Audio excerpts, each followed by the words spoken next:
وأقيموا الصلاة وآتوا الزكاة. فقال النبي صلى الله عليه وسلم الصلاة إمام الدين.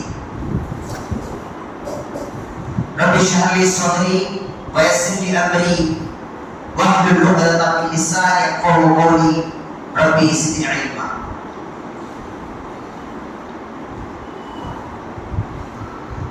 శాపగ్రస్తుడైన శైతాన్ యొక్క కీడు నుండి రక్షణ పొందే వరకు అల్లాహ్‌ని శరణు వేడుకుంటున్నాను. అనంత కరుణామయుడు అపార కృపాశీలుడైన వారి పేరుతో ప్రారంభిస్తున్నాను. సమస్త ప్రశంసలు సమస్త ప్రవర్తనలు అల్లాహ్ సుబ్హానహు వ తఆలాకే చెందుతాయి. సమస్త ప్రవక్తలపై ప్రత్యేకించి చిట్ట చివరి ప్రవక్త కారుణ్యమూర్తి అల్ అమీన్ అస్వాదిక్ ఖాతిమున్ నబియ్యీన్ ఉదయాల విజేత మహాప్రవక్త ముహమ్మద్ ముస్తఫా సల్లల్లాహు అలైహి వసల్లం వారిపై కోట్లాది కోట్ల దరుద్రస్నాలు కురియాక ఆమీన్. మహాప్రవక్త ముహమ్మద్ సల్లల్లాహు అలైహి వసల్లం వారు చివరి శ్వాస వరకు కూడా నమాజ్ గురించి తాకీద్ చేశారు. అయితే ఈ అభ్యాసంలారా ఈ రోజు నమాజ్ని మనం ఎంతో దూరంగా ఉన్నాం. ఒక కవి అల్లాహ్ ఇక్బాల్ తిరిగి వచ్చిన విషయం చూడండి. మస్జిద్ తో బనాని షక్కర్ మే ఈమాన్ के अलामत वालों मन अपना पुराना पापी है परसों नमाजी बनना सका. ये ఒక షాయి అక్కడ దుర్గ చూడండి. మస్జిద్ తో బనాని షక్కర్ మే షక్కర్ అంటే ఒక స్థలం, ఒక చోటు, ఒక ఏరియాని షబ్బర్ అంటారు. మస్జిద్ అయితే కట్టేశాం, పాటలు పెట్టారు, అందులో మస్జిద్ కట్టారు. కానీ మన అన్న మస్జిద్ బనాని షబ్బర్ ఈమాన్ కి అలామత్ వారు తొందరపడి విశ్వాసం తొందరపడి మస్జిద్ కట్టారు. కానీ మన అన్న అంటే ఏంటండి? ఆత్మ, మనసు. మన అంటే మనసు. ఈ యొక్క మన అన్న పురాణ పాపి మన మనసు ఎప్పుడు పాపకార్యాలలో వెళ్ళి ఉంది. ఎన్ని సంవత్సరాలు గడిచినప్పుడు కూడా నమాజ్ లేదు. ఎన్నో సంవత్సరాలు గడిచినప్పుడు కూడా ఎన్నో ప్రసంగాలు వింటూ ఉంటారు. రోజుకి భవిష్యత్ పిలుస్తూనే ఉంటాడు, హయ్యా అలస్ సలా హయ్యా అలల్ ఫలా. ప్రతిరోజు భవిష్యత్ పిలుస్తూనే ఉంటాడు. కానీ ప్రియసోదరులారా నమాజ్కి దూరం. ఎప్పుడైతే అసా అవుతుందో పారిపోవడం శైతాన్. ఈ రోజు ముస్లిం పారిపోతున్నాడు. నమాజ్ అదా అవుతుంది, ముస్లిం పారిపోతున్నాడు. అల్లాహ్ తబారక వ తఆలా చాలా చోట్ల అల్లాహ్ తబారక తాకీద్ చేస్తున్నాడు నమాజ్ గురించి. వకీముస్ సలాత వ ఆతుస్ జకాత్. ఈ విషయం అల్లాహ్ తబారక ఈ వాక్యాన్ని చాలా చోట్ల తెలియపరిచాడు. వకీముస్ సలాత వ ఆతుస్ జకాత్. మీరు నమాజ్ స్థాపించండి, మరి జకాత్ చెల్లించండి. స్థాపించడం అంటే ఏంటంటే అర్థం చేయడం కాదు. స్థాపించడం అంటే దాన్ని కంటిన్యూ చేయడం. ప్రతి క్షణం ఏ సందర్భంలో కూడా నమాజ్ అనేది క్షమాపణ లేదు. మీరు అనారోగ్యంగా ఉన్నారు, నమాజ్ క్షమాపణ లేదు. నిలబడి చేసే శక్తి లేదు, కూర్చుని చేసే శక్తి లేదు. పడుకుని చేసే శక్తి లేదు, సైకిల్తో నమాజ్ చేసుకోండి. నమాజ్ ఎట్టి పరిస్థితుల్లో కూడా క్షమాపణ. నమాజ్ గురించి చూడండి, ప్రయాణ స్థితిలో ఉన్నారు, నమాజ్ క్షమాపణ లేదు. కసర్ చేసుకోండి, నమాజ్ వలన లేదు. ఎట్టి పరిస్థితుల్లో కూడా నమాజ్ని వదిలే హక్కు మీకు లేదు. ఎందుకంటే ఇది ఫర్జ్. ఫర్జ్ అంటే ఏంటి తెలుసా? ఫర్జ్కి సున్నత్కి తేడా ఏంటండి? ఫర్జ్ అంటే తప్పనిసరిగా చేయాలి, దాన్ని ఎట్టి పరిస్థితుల్లో వదలండి. తప్పనిసరిగా చేయవలసిన ఆచరణ ఫర్జ్. అయితే కొన్ని సందర్భాల్లో వదిలి, కొన్ని సందర్భాలకు చేసే ఆచరణ ఏదైతే ఉందో అది సున్నత్. సున్నత్ ఒక్కొక్క సందర్భం వదలవచ్చు. ప్రయాణ స్థితిలో ఉన్న సున్నత్ వదిలే. ఆజ్ఞ ఉంది, ప్రవక్త ముహమ్మద్ సల్లల్లాహు అలైహి వసల్లం ఉంది, సున్నత్ వదిలే. మీరు కసర్ చేసుకోండి. జోహర్ నమాజ్ 4 రకాతులు ఉంది, 2 రకాతులు చేసుకోండి. అసలు నమాజ్ 4 రకాతులు ఉంది, 2 రకాతులు చేసుకోండి. మగరిబ్ 3 రకాతులు చేయాలి, ఇషా 2 రకాతులు చేసుకోండి, ఫజర్ 2 రకాతులు చేసుకోండి. సున్నత్ మీ కోటి చేయడం లేదు. అయితే సోదరులారా, ఎట్టి పరిస్థితుల్లో కూడా నమాజ్ వదలడానికి ఆగలేదు. నమాజ్ని ఈరోజు ముస్లిం సోదరులు ఒక దూరంగా ఉన్నారు. ఆలోచించండి సోదరులారా. స్వర్గవాసులు అడుగుతారు, స్వర్గ వనాలు కూర్చుని స్వర్గవాసులు అడుగుతున్నారు, ఫీ జన్నాతిన్ యతసాఅలూన్ అనిల్ ముజ్రిమీన్ మా సలకహుం ఫీ సఖర్. ఎవరు అడుగుతున్నారు? పాపాత్ములు అడుగుతున్నారు, అపరాధులు అడుగుతున్నారు. దేని వల్ల మీరు నరకంలోకి వచ్చారు? ఏ పాపం వల్ల మీరు నరకానికి వచ్చారు? అనిల్ ముజ్రిమీన్ మా సలకహుం ఫీ సఖర్ ఖాలూ లం నకు మినల్ ముసల్లీన్.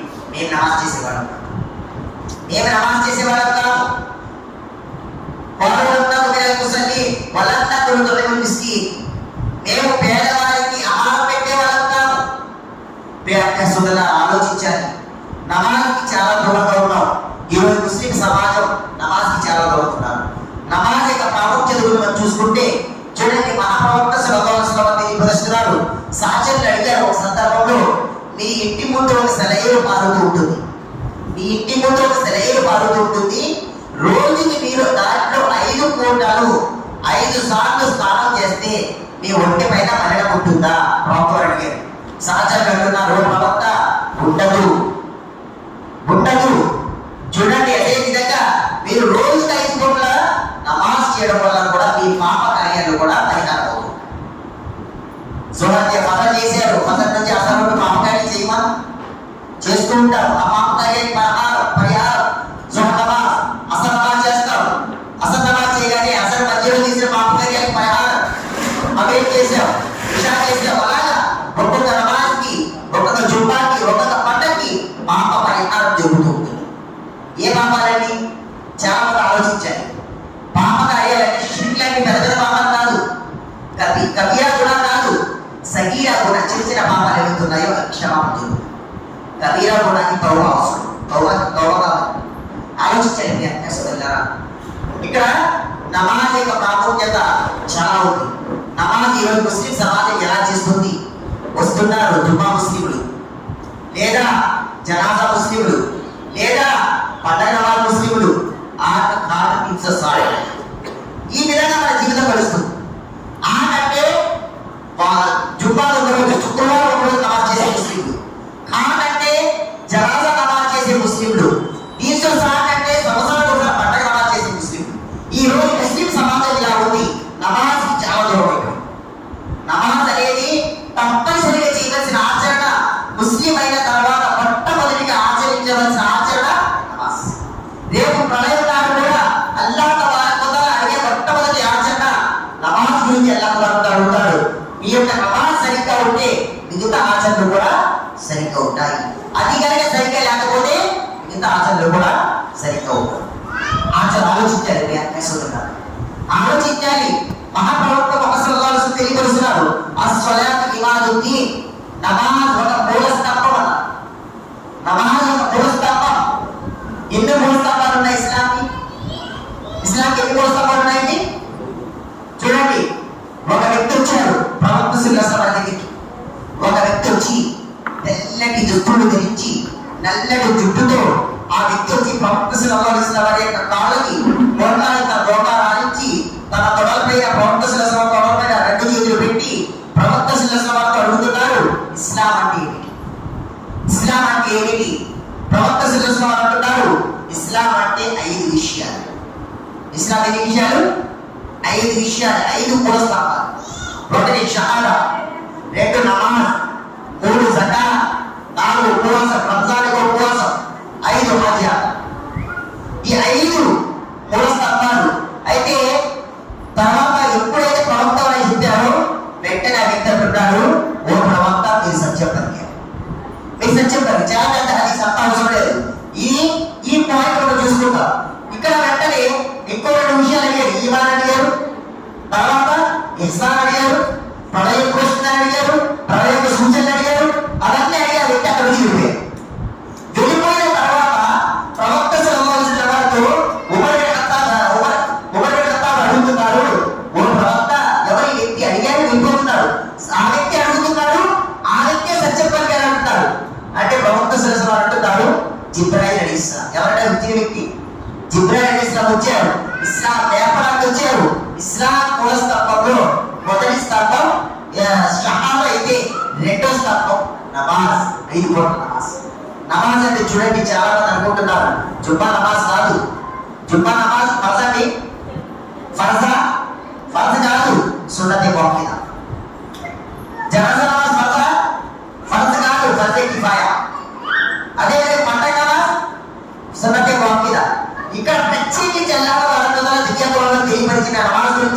తాకీ చేసి ఏ నమాజ్ గురించి?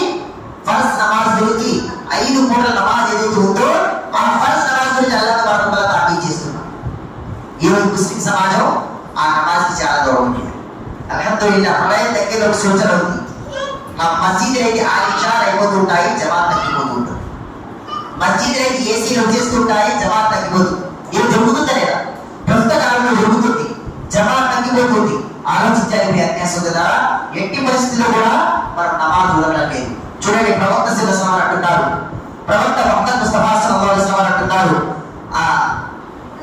అస్సలాతు నూర్, నమాజ్ ఏంటంటే వెలుతురు. ఈ వెలుతురే నీకు సిరాత్ పొందే దాటడానికి ఉపయోగపడుతుంది. ఈ వెలుతురే నీకు సమాధిలో ఉపయోగపడుతుంది.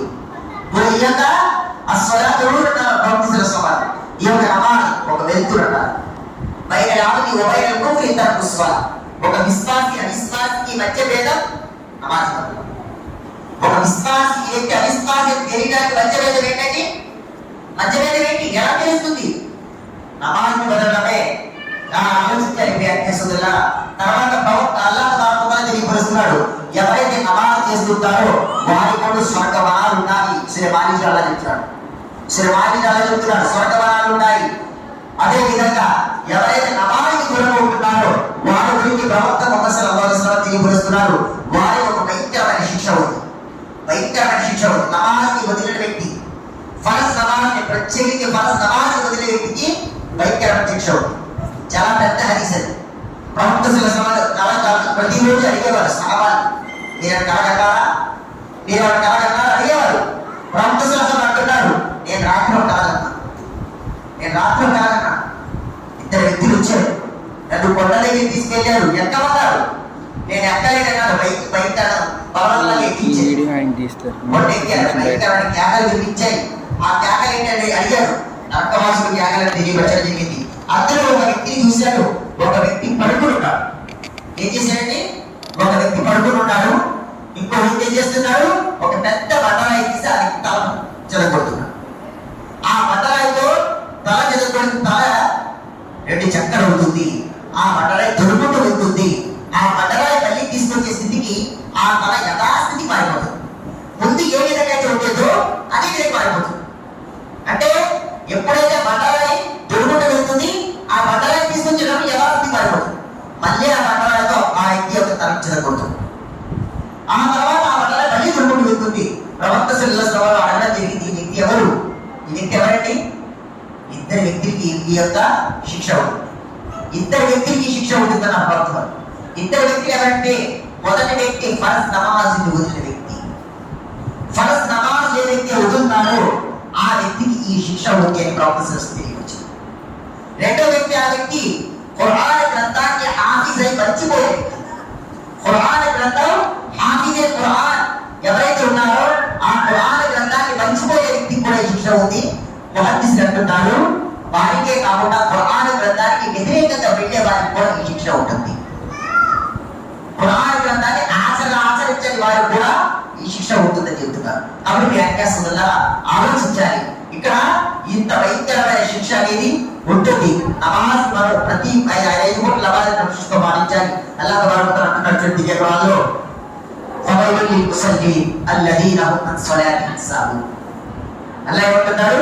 ఫవైలుల్ లిల్ ముసల్లీన్, మీ ఎవరైతే నమాజ్ పట్ల అశ్రద్ధ వహిస్తారో వారికి వైల్ అనే ఒక నరకం ఉంది. వైల్ అనే ఒక నరకం ఉంది. కాబట్టి మీ అత్యాసంగా అశ్రద్ధ వహించడం అంటే చేస్తూ మానేయడం. నమాజ్ చేస్తున్నారు, సుబహ్ చేసే అసలు మానేసాం, అసలు చేసే ఫజర్ మానేసాం, అసలు చేసే మగై మానేసాం, ఇషా చేసే ఫజర్ మానేసాం. మీ అత్యాసంగా ఆలోచించాలి. నమాజ్ యొక్క ప్రాముఖ్యత చాలా ఉంది. కాబట్టి మనం అందరం కూడా 5 పూటల నమాజ్ క్రమశిక్షణతో పాటించాలి. 5 పూటల నమాజ్ కూడా క్రమశిక్షణతో పాటించాలి. కాబట్టి ఫరజ్ నమాజ్ ప్రధానంగా మనం ఫరజ్ నమాజ్ చేయాలి, జమాత్తో చేయాలి, సామూహికంగా చేయాలి. విడిగా చేసే పుణ్యం వేరు, సామూహికంగా చేసే పుణ్యం వేరు. అర్థమైందండి? విడిగా చేసే పుణ్యం వేరు, సామూహికంగా చేసే పుణ్యం వేరు. విడిగా చేస్తే కానీ సామూహికంగా చేసే నమాజ్ యొక్క పుణ్య ఫలం 27 రెట్లు ఎక్కువ ఉంటుంది. 27 రెట్లు ఎక్కువ ఉంటుంది. ఒక విషయాన్ని తెలియపరిచి నా ప్రసంగాన్ని ముగిస్తాను. చూడండి అత్యాసంగా మనం 5 పూటల నమాజ్ చేయడానికి ఇబ్బంది పడుతున్నాం. 5 పూటల నమాజ్ చేయడానికి ఎంతో ఇబ్బంది పడుతున్నాం. అల్లాహ్ తబారక్ వ తఆలా యొక్క మనపై కరుణించకుండా 50 పూటల నమాజ్ మనపై ఫర్జ్ చేసింటే పరిస్థితి. 50 పూటల నమాజ్ అల్లాహ్ తబారక్ వ తఆలా మనపై ఫర్జ్ చేసింటే పరిస్థితి. అరగంట పూట నమాజ్ చేసినా నమాజ్ పడతాం. అరగంట పూట నమాజ్ చేసినా పూర్తవుతుంది 50 పూటల నమాజ్. ఎప్పుడు తింటాము, మనం ఎప్పుడు సంపాదిస్తాము, మన జీవితం ఎప్పుడు గడుపుతాము ఆలోచించాలి. సోదరులారా, 50 పూటల నమాజ్ అల్లాహ్ తబారక్ వ తఆలా ముందుగా ప్రవక్త ముహమ్మద్ సల్లల్లాహు అలైహి వసల్లం వారికి బహుమతి ఇచ్చాడు. మేరాజ్ అనే రాత్రి ప్రవక్త సల్లల్లాహు అలైహి వసల్లం వారికి 2 బహుమతులు ఇచ్చాడు. 2 బహుమతులు ఇచ్చాడు. మొదటి బహుమతి ఏంటంటే 50 పూటల నమాజ్. రెండో బహుమతి సూరతుల్ బకరా యొక్క చివరి వాక్యం. సూరతుల్ బకరా యొక్క చివరి వాక్యాలు. ఈ 2 బహుమతులు అల్లాహ్ తబారక్ ఇచ్చాడు. అయితే ఇక్కడ ఈ 50 పూటల నమాజ్ తీసుకుని ప్రవక్త సల్లల్లాహు అలైహి వసల్లం వస్తున్నారు. 6వ మాసంలో వచ్చారు. 6వ మాసం ఎవరు ఉన్నారు? మూసా అలైహిస్సలాం ఉన్నారు. మూసా అలైహిస్సలాం అడుగుతున్నారు, ఓ ప్రవక్త, అల్లాహ్ నీకు ఏమి ఇచ్చాడు బహుమతిగా? నాకు నా అనుచర సమాజానికి 50 పూటల నమాజ్ ఇచ్చాడు. 50 పూటల నమాజ్ ఇచ్చాడు. ఓ ప్రవక్త ముహమ్మద్ సల్లల్లాహు అలైహి వసల్లం మీ యొక్క అనుచర సమాజానికి 50 పూటల నమాజ్ ఇచ్చాడు. ఎందుకంటే మూసా అలైహిస్సలాం కావాలన్నా నమాజ్ ఉంది, తెలుసు, చెయ్యడు. కాబట్టి ఇక్కడ 50 పూటల నమాజ్ మీ అనుచర సమాజం చేయదు. ఓ ప్రవక్త వెళ్ళండి, అల్లాహ్ దగ్గర వెళ్ళండి, తగ్గించండి. అలా ప్రవక్త సల్లల్లాహు అలైహి వసల్లం అల్లాహ్ దగ్గరికి వెళ్ళారు. వెళ్ళి తగ్గించాడు. అలా తగ్గుతూ చివరికి 5 పూటల నమాజ్ తీసుకుని ప్రవక్త వస్తున్నారు. ప్రవక్త వస్తుంటే ప్రవక్త సల్లల్లాహు అలైహి వసల్లం అంటున్నారు, మూసా అలైహిస్సలాం, ఓ ప్రవక్త 5 పూటల నమాజ్ అయింది. 5 పూటల నమాజ్ నా అనుచర సమాజానికి, నాకు నా అనుచర సమాజానికి ఫరజ్ అయింది. ఓ ప్రవక్త వెళ్ళండి, 5 పూటల నమాజ్ కూడా మీ అనుచర సమాజం చేయదు. ప్రవక్త ముహమ్మద్ సల్లల్లాహు అలైహి వసల్లం అంటున్నారు, నా అనుచర సమాజంపై ఇది ఫర్జ్. ఎందుకంటే అల్లాహ్ తబారక్ వ తఆలా తిరిగి వచ్చాడు. నేను ఆడిన మాట తప్పేవాడిని కాదు, ఎవరైతే నువ్వు నీ అనుచర సమాజం ఈ 5 పూటల నమాజ్ చేస్తారో వారికి నేను 50 పూటల నమాజ్ పుణ్య ఫలాన్ని ఇచ్చేస్తాను. అల్లాహు అక్బర్. ఆలోచించాలి, పుణ్యాలు సంపాదించడానికి ఎంత అల్లాహ్ తబారక్ ఎంత ఘనత ఇచ్చాడు, ఎన్ని అవకాశాలు ఇచ్చాడు. చూడండి, గొప్ప ఆఫర్లపై ఆఫర్లు. కానీ ఇక్కడ నమాజ్ చేయడానికి మనం చాలా ఇబ్బంది పడుతున్నాం. నమాజ్ చేయడానికి సమయం ఉండట్లేదు. ఆలోచించాలి. 5 పూటల నమాజ్ క్రమశిక్షణ చేయాలి. మౌస్య ప్రతిరోజు పిలుస్తున్నాడు. అంటే దావతి కోసం ఎవరు దావతి కోసం పర్లేదని ప్రత్యేకించి నమాజ్ రండి బాబు, నమాజ్ రండి బాబు. మౌస్య ప్రతిరోజు పిలుస్తున్నాడు. 5 పూటలు పిలుస్తున్నాడు. హయ్యా అలల్ ఫలాహ్ అంటున్నాడు. మీరు నమాజ్ వైపు రండి. హయ్యా అలల్ ఫలాహ్, మీరు మోక్ష వైపు రండి, సాఫల్య వైపు రండి పిలుస్తున్నాడు. కానీ మనం బద్దకిస్తూ పోతున్నాం. ఆలోచించాలి సోదరులారా, 5 పూటల నమాజ్ మనం క్రమశిక్షణతో పాటించాలి. దీంట్లో మనకి ప్రతిఫలం ఉంది, దీంట్లో మనకి సాఫల్యం ఉంది. ఈ నమాజే మనకి సమాధిలో అనేక రకమైన శిక్షణని కాపాడుతుంది. ఆ యొక్క సిరాత్ వంతెన దాటడానికి ఉపయోగపడుతుంది. ఈ నమాజే రేపు మనకి స్వర్గానికి తీసుకెళ్తుంది. కాబట్టి సోదరులారా, మనం ఇక్కడి నుంచైనా మనం సంకల్పం చేసుకోవాలి. 5 పూటల నమాజ్ ఇన్షాఅల్లాహ్ ఇక్కడి నుంచి పాటిస్తాం. ఇన్షాఅల్లాహ్ సంకల్పం చేసుకోండి, ఇక్కడ నుంచి నేను 5 పూటల నమాజ్ ఇన్షాఅల్లాహ్ పాటిస్తాను. కాబట్టి సోదరులారా, చివరికి అల్లాహ్తో దుఆ చేస్తున్నాను. అల్లాహ్ తబారక్ వ తఆలా మనందరినీ కూడా 5 పూటల నమాజ్ క్రమశిక్షణతో పాటించే భాగ్యం ప్రసాదించు. ఆమీన్.